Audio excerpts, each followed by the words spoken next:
मोक्षमार्गस्य नेतारम्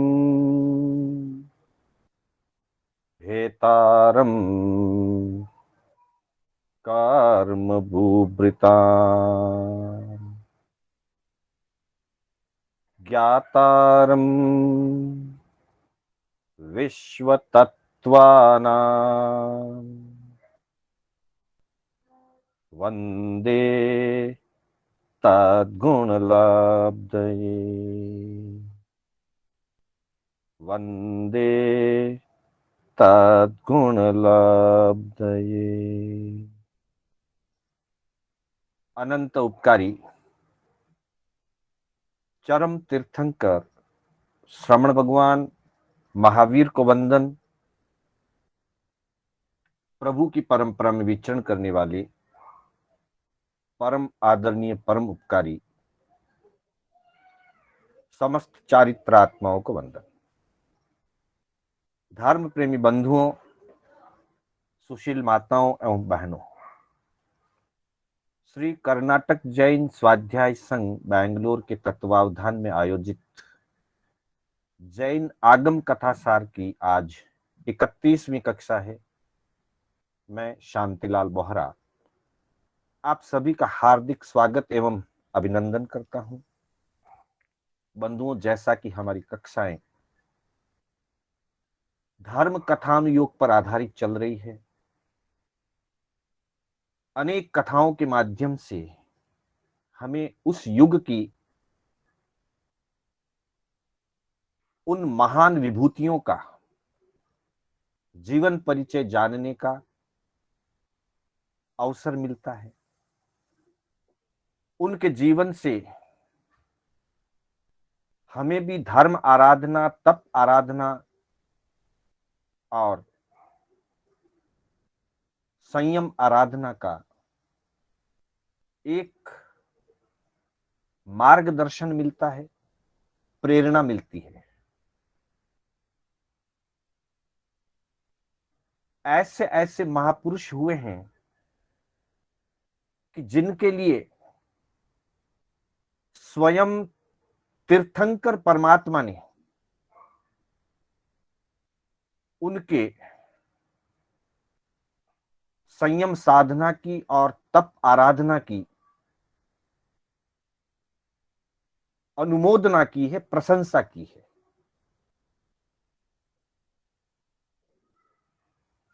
कोई मुनि परमात्मा के गुणों का गुणगान करे, ये सहज है। कोई शिष्य अपने गुरु के गुणों का कीर्तन करे, यह भी स्वाभाविक है।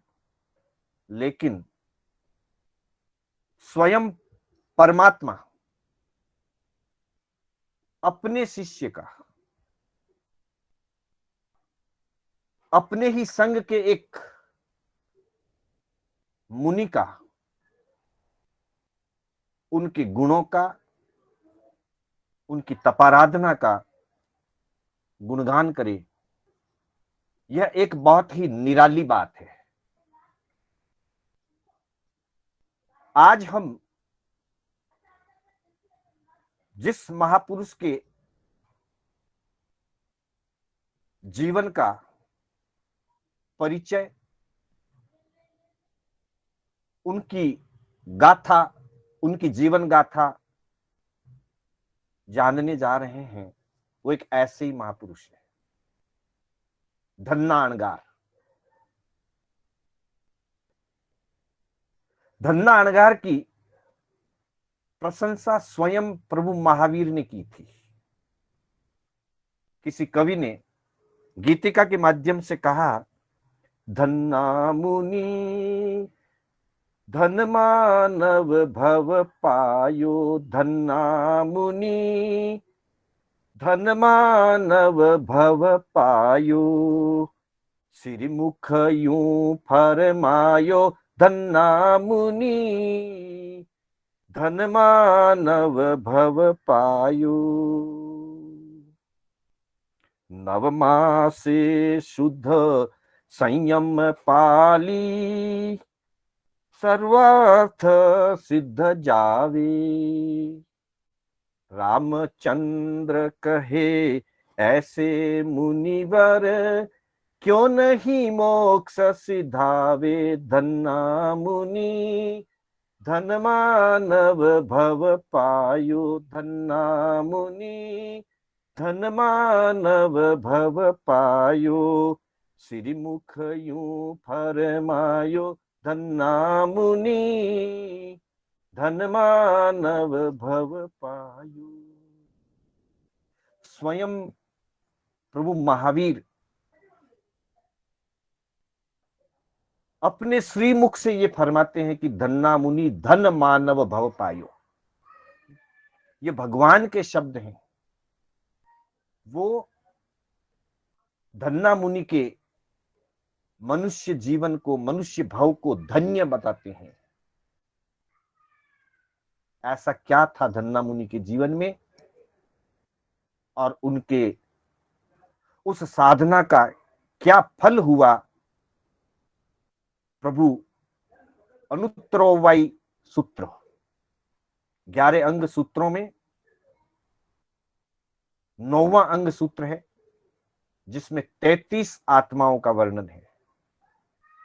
3 वर्ग, पहले वर्ग में 10, दूसरे वर्ग में 13 और तीसरे वर्ग में भी 10, यूं कुल 33 आत्माओं का जिसका वर्णन अनुत्तरोवाई सूत्र में किया गया है।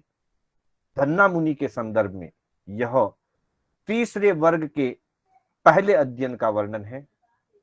उसके 5वें सूत्र में कहा गया है, तैणम तस्य धन्नस्य अणगारस्य अन्नया कयाई पूवरत्ता वरत्त काले धम्म जागरियम जागर मानस इम्मेया रुवे अजत्थिये चिंतिये पत्थिये मणो गए संकप्पे समुपजित्था एवं खलु अहम इम्मेणम ओरालेणम जहा खंद ओ तहेव चिंता आपुच्छणम थेरेहिम सद्दिम विउलम दुरुहंती मासिया संलेहना नवमास परियाओ जाव काल मासे कालम किच्चा उड्ढम चंदिम जाव नवय गेविज्ज विमान पत्थडे उड्ढम दूरम विइवैता सवट्ठ सिद्धे विमाने देवताय ओ वन्ने। प्रभु फरमाते हैं कि वह धन्ना अणगार अपनी साधना करते करते किसी समय उनको रात्रिकालीन धर्म जागरणा करते हुए इस प्रकार का विचार उत्पन्न हुआ। ऐसा चिंतन मन में आया कि अब मेरा शरीर बहुत कृश हो चुका है, इस शरीर से मैं और अधिक लंबे काल तक ज्ञान दर्शन चारित्र की आराधना नहीं कर सकूंगा। अभी थोड़ा ही बल शेष रहा है, तब तक मुझे संथारा कर लेना चाहिए। ऐसा विचार करके वो प्रभु से पृच्छा करते हैं। स्थवर मुनियों के साथ विपलगुरी पर्वत पर जाकर के संलेखना संथारा स्वीकार करते हैं। 1 मास की संलेखना की आराधना के साथ वो ऊर्ध्व दिशा में ज्योतिष मंडल, 12 देवलोक, 9 ग्रैवक, इन सब को उल्लंघ करके उनसे ऊपर, अर्थात इस मध्य लोक में हमारे ऊपर ज्योतिष मंडल है। ज्योतिष मंडल के बाद 12 देवलोकों का स्थान है, उनसे ऊपर ग्रैवयकों का स्थान है और सबसे ऊपर 5 अनुत्तर विमान हैं। तो वे अनुत्तर विमानों में भी उत्कृष्ट सर्वार्थ सिद्ध विमान में उत्पन्न हुए। 1 मास की संलेखना की आराधना के साथ वहां 33 सागरोपम की आयु, उस आयु को पूरा करने के बाद आगामी भाव में महाविद्य क्षेत्र में जन्म लेकर के मनुष्य भाव प्राप्त करके फिर धर्म आराधना करके मोक्ष पधारेंगे। ये धन्ना मुनि कौन है, कहां के निवासी थे? जैन दर्शन में मुख्य रूप से दो धन्ना मुनि प्रसिद्ध हैं। एक धन्ना मुनि जो राजगिरी के निवासी थे, जिनका वर्णन धन्ना और शालिभद्र के रूप में आता है। वे धन्ना मुनि मोक्ष पधार गए। दूसरे धन्ना मुनि जिनकी हम आज चर्चा कर रहे हैं, ये धन्ना मुनि का काकंदी नगरी के थे।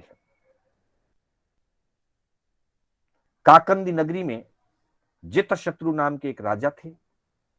उस नगरी के अंदर भद्रा सार्थवाही नाम की एक महिला निवास करती थी। एक विशेषता बता दूं, इस तीसरे वर्ग में, अनुत्रोवाई सूत्र के तीसरे वर्ग में 10 महान आत्माओं का वर्णन आया है, जिसमें पहले हैं धन्ना अणगार और उसी कड़ी में सुनक्षत्र, ऋषिदास, पेल्लक, रामपुत्र, चंद्र, पृष्ठ, पेढ़ाल पुत्र, पोटिल और वेहल कुमार का वर्णन आया है। ये सभी सर्वार्थ सिद्ध विमान में पहुंचे। विशेषता यह है कि इन 10 ही कुमारों ने, इन 10 ही श्रेष्ठी पुत्रों ने अपनी माता की अनुमति लेकर के दीक्षा ली थी। इन 10 ही अध्ययनों में भद्रा सार्थवाही नाम दिया है, पर ये भाई भाई नहीं है, अलग अलग नगरी के रहने वाले हैं, अलग अलग परिवार से संबंधित हैं, पर संयोग से इन सब की माताओं का नाम भद्रा था और वे सभी सार्थवाही थे। सार्थवाहों का वर्णन तो बहुत आया है, बड़े बड़े व्यापारियों का वर्णन तो बहुत आया है, लेकिन इस वर्ग में उन 10 महिलाओं का वर्णन है जो सार्थवाही थी, बड़ी व्यापारी थी। उस युग के अंदर पुरुषों के समान ये महिलाएं व्यापार के क्षेत्र में, आयात निर्यात के क्षेत्र में, दूर देशों तक व्यापार करने में, समुद्री यात्राओं से व्यापार करने, माल भेजने और माल मंगाने में निष्णात थी, अपने क्षेत्र में पारंगत थी। तो ऐसी ही एक भद्रा सार्थवाही जो काकंदी नगरी की रहने वाली थी, उनके पुत्र का नाम धन्य कुमार था, जिसको धन्ना जी कहते हैं। धन्ना जी बड़े भाग्यशाली और पुण्यवान जीव थे। माता उनकी बहुत ही बड़ी व्यापारी के रूप में, सार्थवाही के रूप में प्रसिद्ध थी। घर में धन धान्य और भोगोपभोग की साधनों की प्रचुरता थी। ऐसी स्थिति में धन्ना जब युवा अवस्था को प्राप्त करते हैं, 32 कन्याओं के साथ इनका पाणी ग्रहण विवाह होता है। 32 पत्नियों के साथ अपने जीवन को आमोद प्रमोद और सुख संपन्नता के साथ व्यतीत कर रहे होते हैं। इसी बीच प्रभु महावीर का विचरण काकंदी नगरी में होता है। काकंदी नगरी में बहुत सारे लोग प्रभु का दर्शन और प्रवचन श्रवण करने के लिए जाते हैं। उसी कड़ी में धन्ना भी प्रभु के दर्शन और प्रवचन सुनने के लिए जाते हैं। भगवान ने संसार की असारता का बहुत ही सुंदर चित्रण किया। भोग और भोगों की तुच्छता का और उससे होने वाले आत्मा के गुणों के पतन का बहुत सुंदर चित्रण किया। संसार की असारता धन्ना जी को समझ में आ गई और उन्होंने प्रभु के पास अपना निवेदन किया कि मैं अपनी माता से अनुमति लेकर के आपके पास आपके श्री चरणों में दीक्षित होना चाहता हूं। धन्ना ने अपने माता जी से पूछा कि मैं संयम लेना चाहता हूं। भद्रा सार्थवाई इस बात को सुन करके बेहोश हो जाती है, बेसुद्ध हो जाती है। वो विचार करती है, मैं अकेली हूं, पतिदेव नहीं है, अब ये पुत्र ही तो मेरे परिवार को और मेरे व्यापार को संचालित करने वाला होना है, यही आगे चल करके सब कुछ होना है। और यही अगर संयम के मार्ग पर चला जाता है तो मैं तो निराधार हो जाऊंगी। 32 बहुएं और एक भी पुरुष घर में नहीं रहेगा। इसकी कल्पना मात्र से वो सिहर उठती है, वो बहुत घबरा जाती है, अनेक उपाय करती है पुत्र को रोकने के लिए, परीक्षा भी करती है, उपाय भी करती है, रोकना भी चाहती है। लेकिन जिस आत्मा के हृदय में वैराग्य का पक्का रंग चढ़ जाता है, उनके सामने कोई बाधा, कोई आकर्षण, किसी प्रकार की युक्ति काम नहीं आती है। आखिर में माता ने देख लिया कि धन्ना का वैराग्य दृढ़ है, पक्का वैराग्य है। उन्होंने अनुमति दे दी। अनुमति देने के बाद वो राजा के पास जाती है कि राजन, मेरा बेटा संयम लेना चाहता है, मैं आपसे कुछ मुख्य उपकरण छत्र चंवर आदि मांगने के लिए आई हूं, ताकि मैं अपने बेटे का दीक्षा समारोह बहुत अच्छी तरह से संपन्न कर सकूं। जितशत्रु राजा ने कहा, ये सारी व्यवस्था तुम मेरे ऊपर छोड़ो, मैं स्वयं राज्य के खजाने से और राजकीय व्यवस्था के अनुसार तुम्हारे पुत्र का दीक्षा समारोह आयोजित करूंगा। और स्वयं राजा पूरे राजकीय व्यवस्था के साथ धन्ना कुमार की दीक्षा का समारोह आयोजित करता है। भगवान के श्री चरणों में पहुंच करके दीक्षा संपन्न होती है। दीक्षा के दिन ही धन्ना अणगार अपना अभिप्राय, अपना अभिग्रह प्रभु के चरणों में निवेदन करते हैं कि प्रभु, अगर आपकी अनुमति हो तो मैं बेले बेले तपस्या करता हुआ और पारने में आयंबिल करता हुआ अपनी संयमचर्या को आगे बढ़ाना चाहता हूं।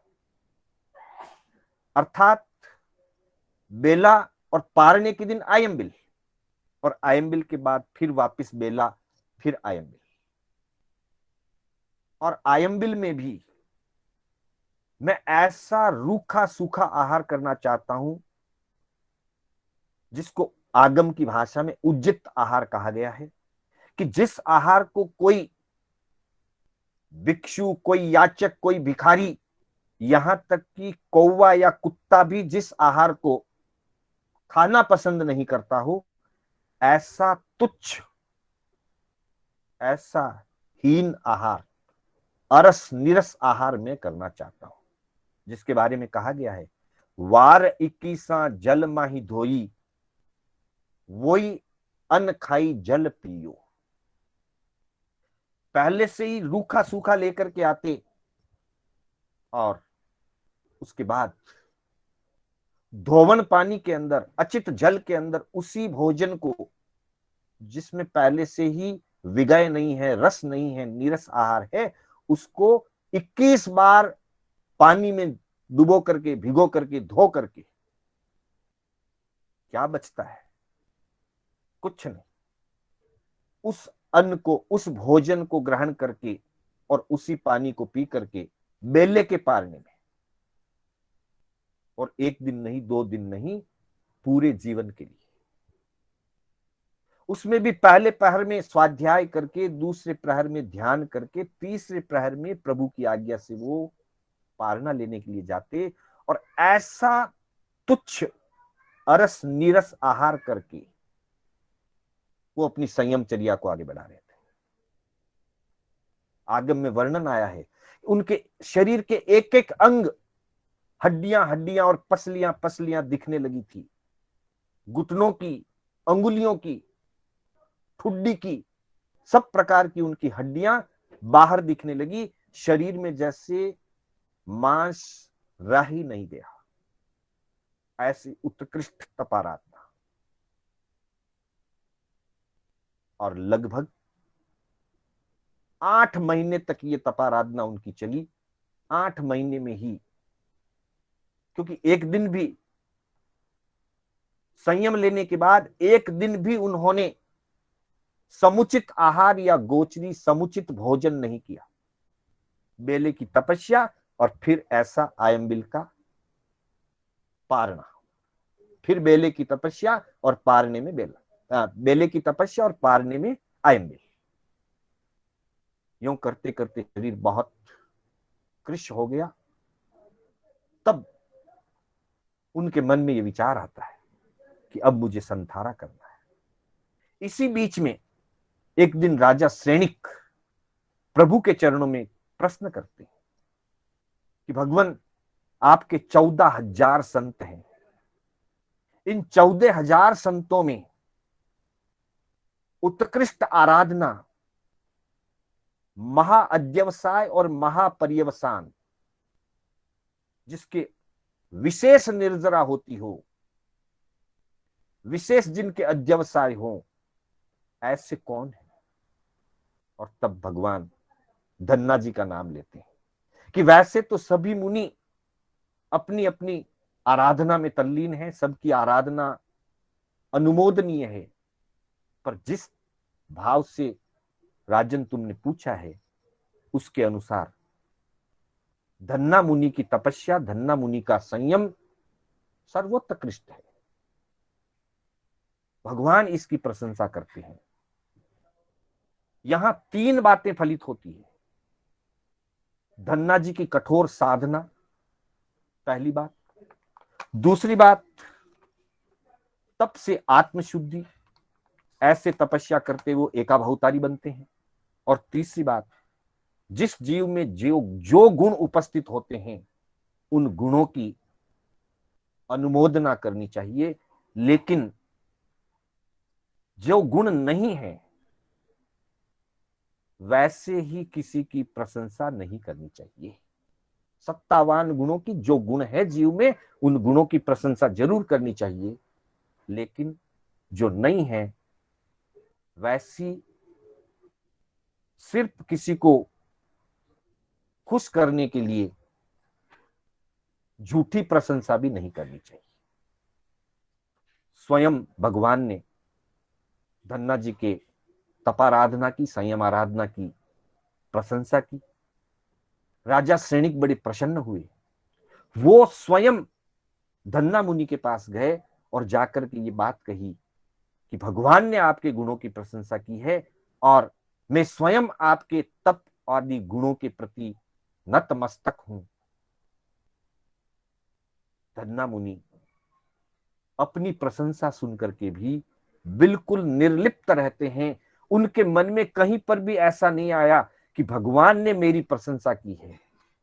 14,000 संतों में मुझे सर्वोपरि माना है, ऐसा कोई अहंकार का भाव, वो बिल्कुल निर्लिप्त भाव से रहते हैं और आखिर में संथारा स्वीकार करते हैं। 8 महीने के संयम के बाद संथारे की भावना बनती है। प्रभु से आज्ञा लेकर के स्थविरों के साथ विपुलगुरी पर्वत पर जाकर के संलेखना संथारा ले लेते। 1 महीने की संलेखना संथारा, कुल 9 महीने का संयम पर्याय। देखिए, मात्र 9 महीने के संयम पर्याय में कितनी तपस्या, 11 अंगों का अध्ययन, सुत ज्ञान और 1 महीने की संलेखना, सब कुछ करते हुए आयुष्य पूर्ति के समय समभाव से आयु पूरा करके